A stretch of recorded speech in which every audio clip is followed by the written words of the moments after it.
So to start out, I just want to quickly walk through the process of how you create an assignment and give it to the kids to just make sure no mistakes were made in that area. So here's my classrooms, and you can see I have 8 different classrooms in here, and you probably just have one. But we're going to focus on just my ELA first hour right now. And so in order to create the assignment, I have to first create a template. So I'm going to go to my drive. And in your drive, you should have a folder entitled Classroom. It's not one that you created, it's one that just automatically should be there when you created your classroom initially. So I'm going to click on Classroom, and then, like I said, we're going to focus on first hour. So I'm going to click on that first hour. And then in here, you can see all of these were different assignments that I gave. But before I can get a folder like this, I first have to create a template. So I go to New and Docs. And then I just name this, I'm just going to put Practice Walkerville. And then if you want, you can put name, date, hour, whatever you want the kids to see when they get it. And then just make sure that this right here just says all changes saved, so that it actually did save there. And then what you do, you can X out of that and go back to your classroom, and we're going to go into first hour.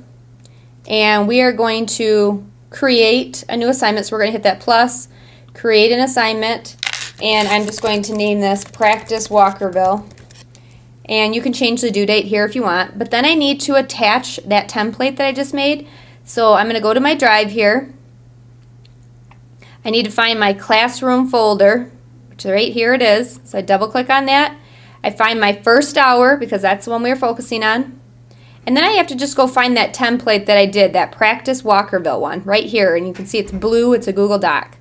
So I attach that, and you can see that right now it says students can view file. We want to make sure that that says make a copy for each student. Okay? Then you can assign it. Okay, so right now I can see here basically 0 done and 7 not done, because this class is no longer active for me, but you can still see how to do this.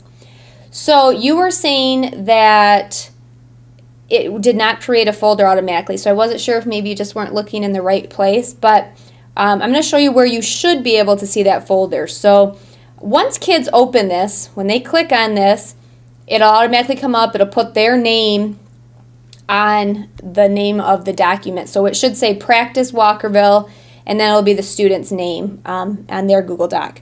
And when you want to see theirs, you should be able to go into your drive, and I'm in my first hour class, and a folder should be created, and it should be entitled whatever you entitled that document, which was Practice Walkerville. So as soon as one student opens it, a folder will automatically be created in that class. So it'll be under Classroom in my drive, under the Classroom folder, and then click on the actual hour of your class, or the name of your class, and then a folder should automatically be created in there. And then when you click on that folder, you'll see the name, which mine on here would have been Practice Walkerville, but the one example I'm showing you is Literary Essay, and then the students' names automatically gets uploaded here.